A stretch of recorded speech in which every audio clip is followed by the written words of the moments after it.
Rogue One, a Star Wars story, is the first of at least 3 planned side stories that Disney plans to put out so that they could release a Star Wars movie every year without rushing the regular numbered movies. And it's a prequel.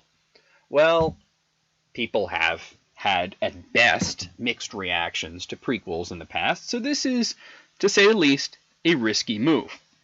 But it was smart of them to wedge it between Episode 7, which everyone embraced pretty much. If not loved it, they at least embraced it. And Episode 8, which is possibly the most anticipated of all the planned films. As for the previous prequels, well, I have talked about it in the past, but I'll quickly go over it again. I didn't really dislike Episode 1. I actually enjoyed it a fair amount. I absolutely hated Episode 2. I thought Episode 3 was super solid. And the Clone Wars movie was a goddamn travesty, so 50-50. We're 50-50 here. Rogue One, well, it's okay.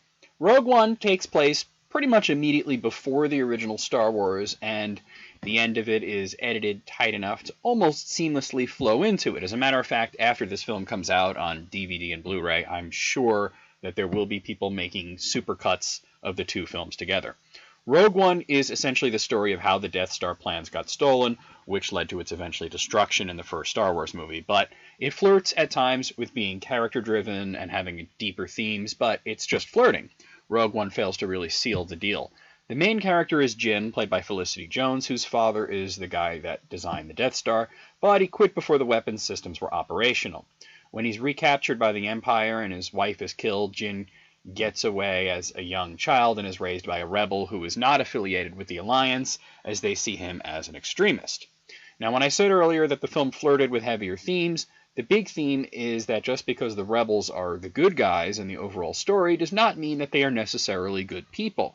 They are essentially terrorists, and instead of being one homogeneous group of clean-cut rogues and princes, they should be portrayed as a hodgepodge of differing groups with differing motivations, but one in common: to oppose the Empire.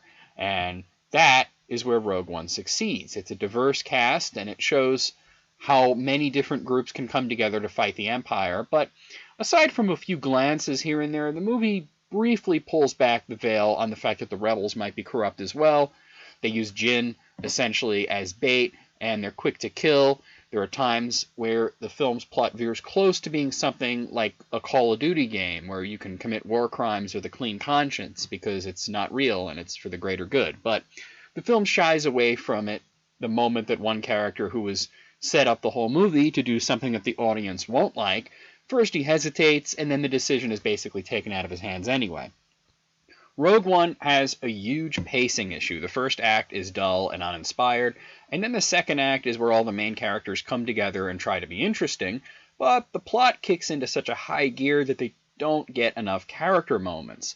The third act is classic Star Wars, satisfying and thrilling, with a mixture of the darkness of episodes 3 and 5 and the underdog stories that we got in episodes 4 and 6. So, it takes the movie a while to get good, but the first half is really rough, but the ending is so satisfying. The movie finds its spine and gives us the logical, tragic conclusion, and I am a sucker for tragic endings.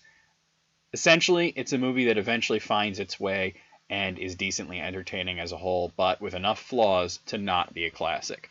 I give it a 7 out of 10. It's not great, but it claws its way towards being good.